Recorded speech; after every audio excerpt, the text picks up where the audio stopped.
제 이름은 정주원이고요. 현재는 그한의교회 섬기는 집사이고요. 그리고 근무지는 안양생병원, 지금 촬영하고 계시는 안양생병원 종합검진센터에서 근무하고 있어요. 사역과 관련해서는 MCN, 오늘 설명드릴 멤버케어 네트워크에서 총무로 섬기고 있습니다. 저희 단체 이름은 MCN으로 불리우고요. 멤버케어 네트워크예요. 선교사를 돕는 단체인데요. 사실 선교사를 돕는다는 거는 대부분은 후원이라든지 사역 지원이 많이 있는데 저희 단체는 선교사 자체를 도와요. 그래서 선교사가 전인적으로 건강하게 자기 사역을 잘 할 수 있도록 돕는 역할을 하는데 전인적이라는 표현 안에는 육체적인 건강도 있고 정신적인 건강도 있고 사실 경제적인 부분, 사회적인 부분 이런 걸 다 포함해서 건강한 선교사님이 선교지에서 사역할 수 있도록 돕는 전방위적인 모임. 이제 저희는 실체는 사실은 없고요. 저희는 네트워크만 해요. 그래서 모여있는 이제 이걸 섬기고 있는 총무들이 문제를 파악하면 단체나 병원이나 또는 시설 같은 곳으로 선교사님들을 잘 네트워크하는 허브 같은 역할을 하는 게 저희의 역할이고요. 의료인도 있고 목사님도 있고 그래서 저희가 정리하기를 저희 사역을 평신도 운동이라고 정리했어요. 그래서 선교사님들을 돕는 일에 여러 사람들이 모여서 힘을 합치자 그런 뜻이라고 생각하시면 될 것 같아요.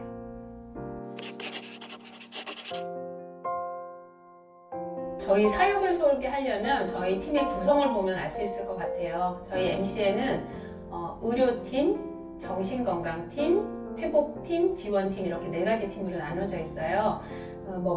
그 제목에서 알 수 있듯이 의료팀은 의사와 간호사로 구성이 돼서 선교사님의 의료적인 부분, 건강의 문제, 신체적인 부분을 돕는 팀이고요. 정신건강팀은 정신과 전문의, 그다음에 심리 상담사, 임상 심리 검사하시는 분, 그다음에 임상 목회 전문 목사님 이런 분들이 모여서 정신건강 쪽을 돕는 분들이 계시고요. 그리고 회복팀은 선교사님이 안식년에 들어오시면 선교사 회복 캠프라는 거를 양평 지역에서 하고 있었는데 그걸 지원하고 또 선교사님들이 사실 한국에 들어오면 차량이라든지 의료보험이라든지 이런 부분에 대해서 한국 적응하는 데 어려움이 많으신데 그런 걸 돕는 전문의도 있고 그래서 회복팀 그리고 마지막으로 지원팀은 이제 이 각 팀이 잘 운영될 수 있도록 지원하는데 저는 사실 지원팀 총무이고요. 지원팀은 팀을 지원한다기보다 저희는 MCN이 우리 자체의 공동체성을 방향성으로 잡고 있어요. 꽤 오래됐고 이 안에서 아이들이 자랐고 또 각자 성숙했기 때문에 저희는 이 모임을 그냥 모임으로서가 아니라 공동체로서 생각하는데 지원팀은 그들이 이제 그 팀들이 공동체로 움직일 수 있도록 지원하는 일을 하거든요. 그러니까 이제 저희 사역이 그것 안에서 지금 아마 들으신 대로 선교사님을 지원하는 이제 그 선교사님 개인을 지원하는 거고 조금 다른 측면은 뭐냐면 개인을 우리가 접촉하기가 쉽지가 않아요. 그래서 선교 단체를 지원하는 게 저희의 큰 방향이에요. 그래서 의료팀이 개인적으로 의료적인 문제를 돕기도 하지만 선교 단체에서 의뢰가 오는 경우가 굉장히 많고요. 그래서 선교 단체가 멤버 케어를 잘 할 수 있도록 또 선교 단체에서 신고가 들어오면 저희가 선교 단체를 통해서 지원하기도 해서 선교사 개인 그리고 선교사 단체 이렇게 이제 지원하는 목표를 가지고 있습니다.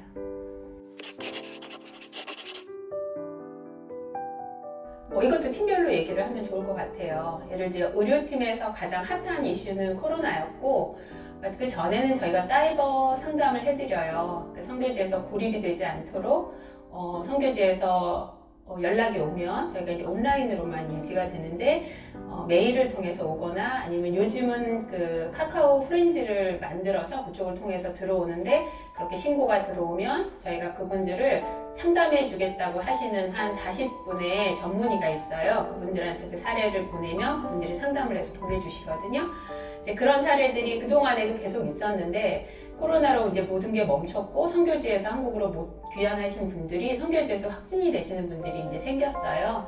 그래서 의사 선생님을 일단 주치의로 해서 저희한테 신고가 되신 분들은 간호사가 돌아가면서 그분들을 하루에 3번 기본적인 체크하는 거, 뭐 산소 포화도 측정이라든지 혈압 체크 이런 거를 해서 카톡으로 계속 유지하고 하루에 한 번 통화를 하고 그거를 주치의 의사 선생님한테 연결하고 그런 일로 몇 개의 나라에서 케이스가 있었어요. 다들 증상은 심하지 않으셔서 저희의 도움 정도에서 충분히 회복하시고 나중에 다 이제 특별한 문제 없이 회복이 되셨는데 그게 요즘 의료팀이 온라인상에서 했던 기억에 가장 남는 거고 또 한 가지는 캄보디아에서 있었던 일인데 사모님이 이제 교통사고를 당하셔서 캄보디아 현지에서 비용적으로나 시술적으로 하기가 좀 어려운 치료라는 확인을 받고 한국으로 우선 결정이 됐나 봐요. 저희 사실은 온라인상에서 상담은 많이 하지 오프라인으로 많은 연결은 못해요. 왜냐면 저희가 사실 인원이 많지 않아요. 그러니까 저희 인프라로 환자들을 뭐 받아서 다른 병원에 의뢰하는 일이 쉽지 않은데 이 병원, 이 안양생병원은 어쨌든 선교사님에 대해서 열려 있고 또 MCN 멤버들이 좀 있어서 그 연락을 받고 그쪽에서는 에어비앤비를 띄워서 한국으로 우송하겠다. 그럼 받아줄 병원을 찾는 거라서 저희 병원의 임상병리학 과장님이 MCN 멤버셔가지고 이제 여러 과에 타진하고 흉부외과에서도 오케이를 해주셔서 에어앰뷸런스 타고 오셔가지고 한국 그 현직 의사랑 같이 여기 와서 여기서 인수인계 받고 저희 병원에 입원하셨다가 쾌유하신 적 있어요.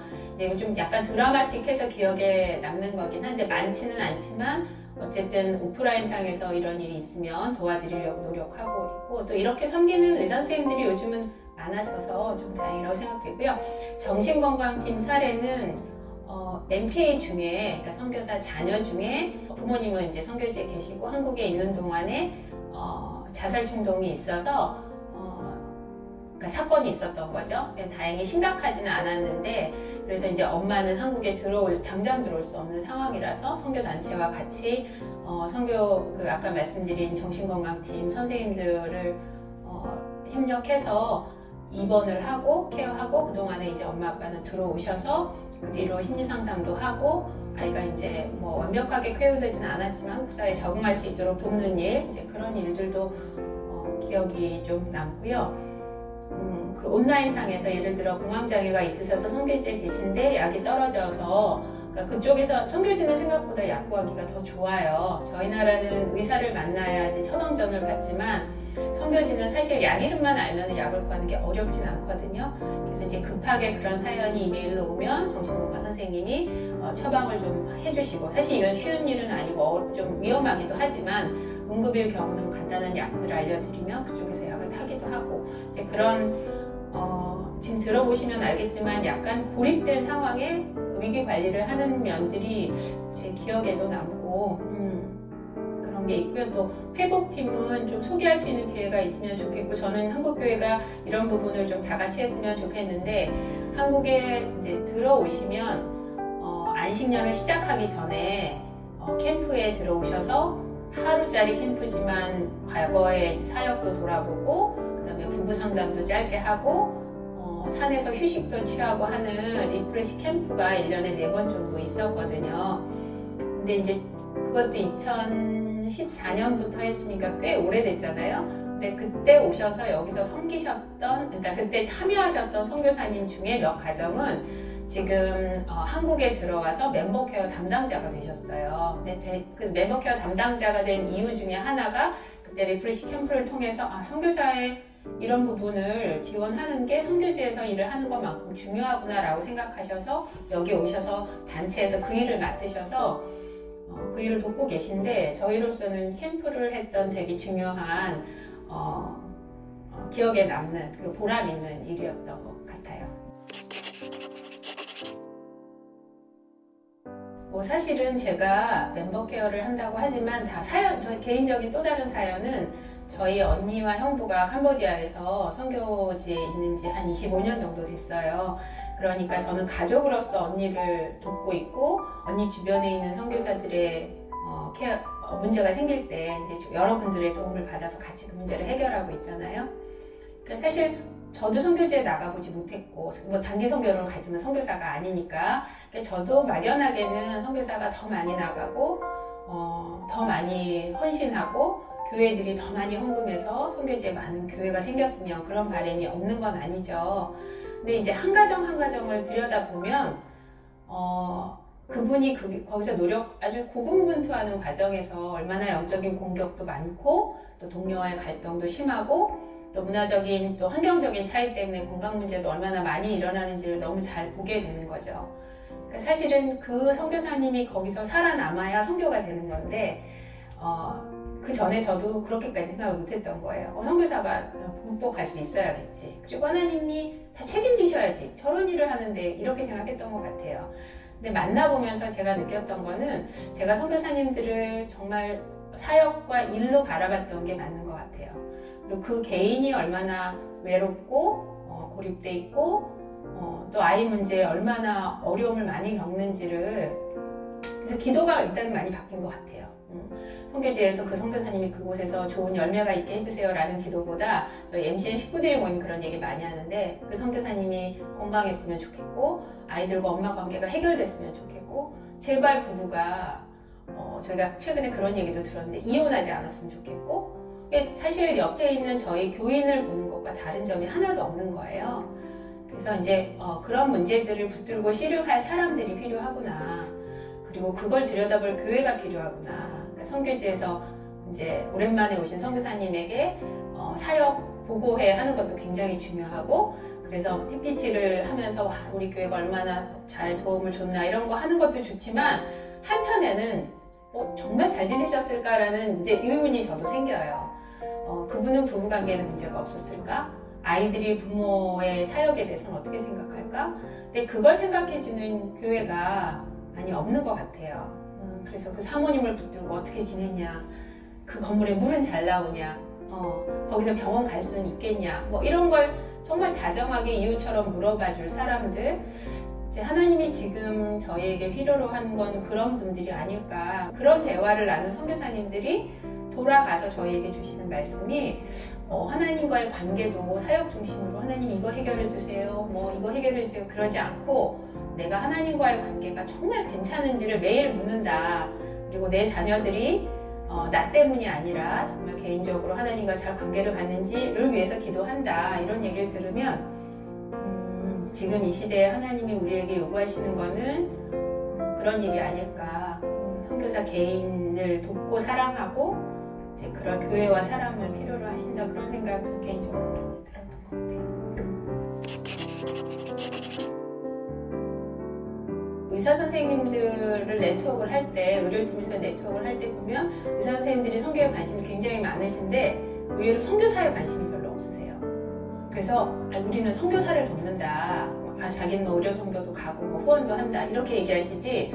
그래요? 선교사님이 뭐 건강을 도와야 된다. 이런 얘기를 하면 아직 의식적으로 선교사를 도와야 된다는 부분에서 좀 약하시고 뭐 예를 들어 뭐 정신과 선생님도 마찬가지고 그러냐고. 그럼 뭐 병원에 가셔야 되지 않겠어요? 뭐 이 정도지. 본인이 나셔서 선교사를 돕겠다. 이런 부분 좀 아쉬운 부분이 있고 교회도 마찬가지예요. 그러니까 예를 들면 아이가 MK가 사실 도저히 현지에서는 적응할 수 없는 케이스라서 한국에 돌아와서 엄마가 놀이치료도 해야 되고 여러 가지 케어를 해야 되는데 엄마가 그 말을 그러니까 교회 후원교회 말을 못하는 거죠. 실패한 사람처럼 느껴질까봐. 그래서 분명히 이거는 아빠의 문제도 있기 때문에 같이 들어오셔서 여기서 좀 아이를 돌봐야 되는데도 남편분은 절대로 들어올 수가 없고 교회에서도 컨펌을 못 해주시고 장로님들이 아니 그럼 엄마가 애들 데려와서 하면 되지 선교지를 왜 비우냐 이런 얘기를 하시면서 저희한테 굉장히 어려운 말씀 많이 하시거든요. 그럴 때 이제 그게 저희의 좀 애로사항인 것 같아요. 그리고 한국교회가 어떤 단체와 어떤 사역을 후원하는지에 관심이 좀 많으시지만 선교사가 탈락을 한다든지 아프다든지 이런 것은 그냥 개인적으로 잘 해결하기를 바라는 그런 사연들이 사실은 너무 많았어요.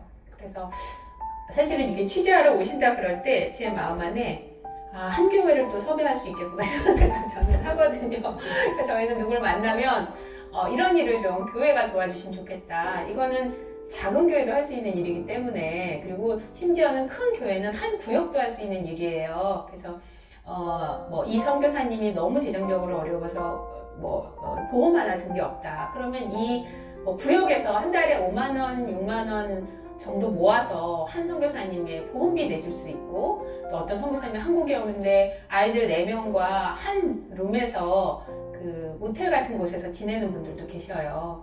그럼 한 교회가 조그만 공간을 내주면 되는 거니까 결국은 이 문제는 멤버 케어에 대한 인식의 문제인 것 같아요. 그래서 교회나 단체뿐만 아니라 개인도 선교사님의 그 건강이라든지 개인적인 문제에 더 관심을 갖는 것이 저희의 목표이기도 하고, 그러니까 팬데믹이 생기니까 한국 분들 한국에 많이 들어오셨어요. 그리고 가셔서는 또 못 들어오신 분도 많고, 이제 뭔가 고립되기 시작했고, 그래서 젊은이들은 제 생각에 선교사 동원이 뭐 매년 줄고 있잖아요.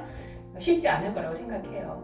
그럼 있는 선교사님을 잘 돕는 것도 그게 더 사실은 장기적으로는 중요한 일이고, 요즘에 저희 팀에서 다른 모임에 참석하신 분의 얘기는 지금 은퇴에 대해서 굉장히 많이 다들 고민하시는데, 은퇴도 교회가 사실은 손대기 쉽지 않잖아요. 그리고 은퇴? 그건 뭐 모르겠어. 선교가 더 중요하니까 은퇴하시면 나오시겠지. 근데 이제 평생 헌신하시고 돌아오신 선교사님에 대한 어떤 배려, 아니면 대우, 아니면 그 나머지 인생에 대한 책임, 이런 것들에 대해서 교회든지 단체든지 개인이 좀 관심을 가져야 된다는 생각, 그런 것들은 일단 제일 아쉬운 점이면서 꼭 얘기하고 싶은 그런 내용인 것 같아요. 네.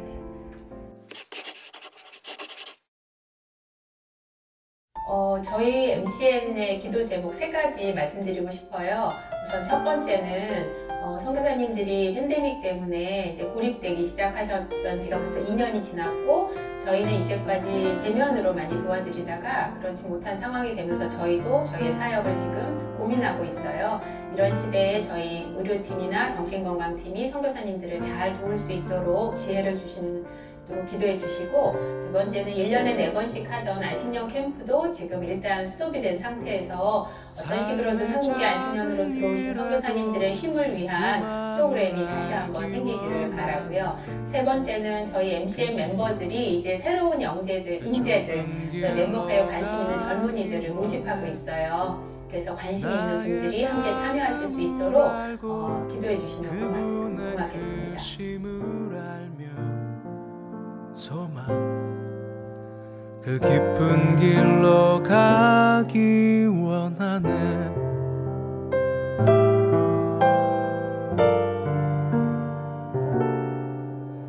저 높이 솟은 산이 되기보다 여기 오름직한 동산이 되길, 내가 아는 길만 비추기보다는 누군가의 길을 비춰준다면,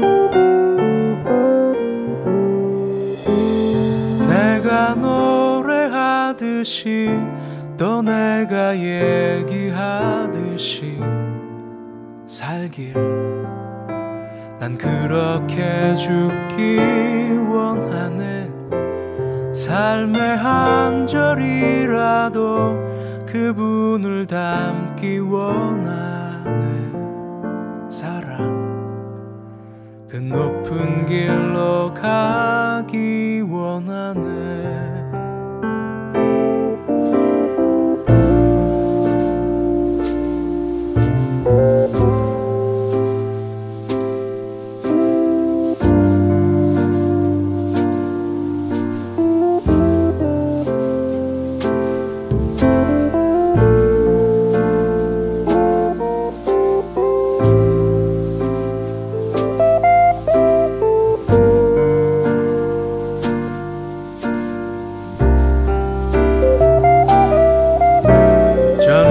솟은 산이 되기보다 여기 오름직한 동산이 되길,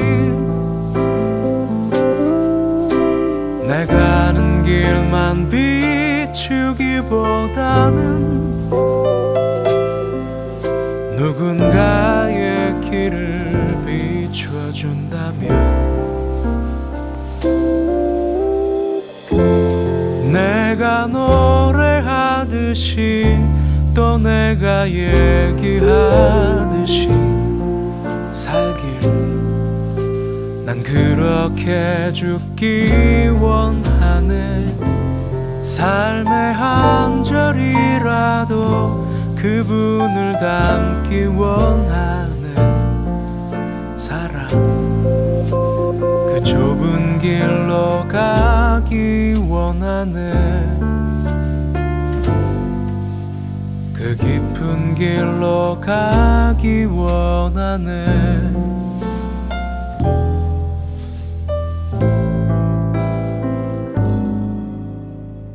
높은 길로 가길